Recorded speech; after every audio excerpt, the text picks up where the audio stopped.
Whitefoot the Woodmouse by Thornton W. Burgess. Chapter 26.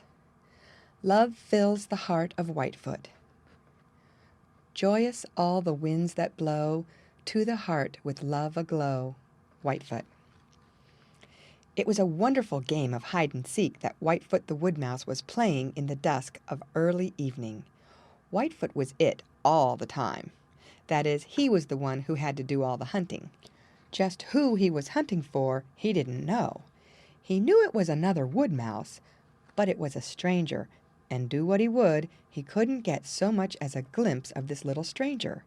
He would drum with his feet, and after a slight pause, there would be an answering drum. Then Whitefoot would run as fast as he could in that direction, only to find no one at all. Then he would drum again, and the reply would come from another direction. Every moment Whitefoot became more excited. He forgot everything, even danger, in his desire to see that little drummer. Once or twice he actually lost his temper in his disappointment. But this was only for a moment. He was too eager to find that little drummer to be angry very long. At last there came a time when there was no reply to his drumming. He drummed and listened, then drummed again and listened. Nothing was to be heard. There was no reply. Whitefoot's heart sank. All the old lonesomeness crept over him again. He didn't know which way to turn to look for that stranger. When he had drummed until he was tired, he sat on the end of an old log, a perfect picture of disappointment. He was so disappointed that he could have cried if it would have done any good. Just as he had about made up his mind that there was nothing to do but to try to find his way home, his keen little ears caught the faintest rustle of dry leaves. Instantly Whitefoot was alert and watchful. Long ago he had learned to be suspicious of rustling leaves. They might have been rustled by the feet of an enemy stealing up on him.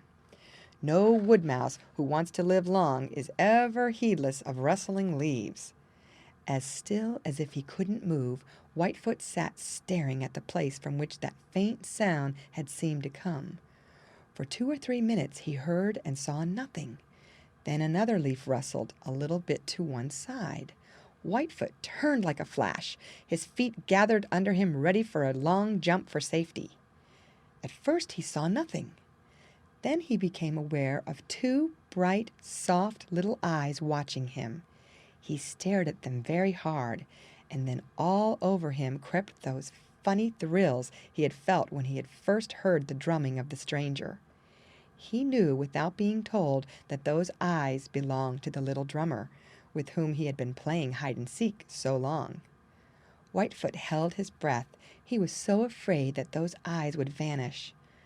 Finally, he rather timidly jumped down from the log and started toward those 2 soft eyes. They vanished. Whitefoot's heart sank. He was tempted to rush forward, but he didn't. He sat still. There was a slight rustle off to the right. A little ray of moonlight made its way down through the branches of the trees just there, and in the middle of the light spot it made sat a timid little person. It seemed to Whitefoot that he was looking at the most beautiful wood mouse in all the great world. Suddenly he felt very shy and timid himself. Who are you?" he stammered. "I am little Miss Dainty," replied the stranger bashfully. Right then and there Whitefoot's heart was filled so full of something that it seemed as if it would burst. It was love. All in that instant he knew that he had found the most wonderful thing in all the great world, which of course is love.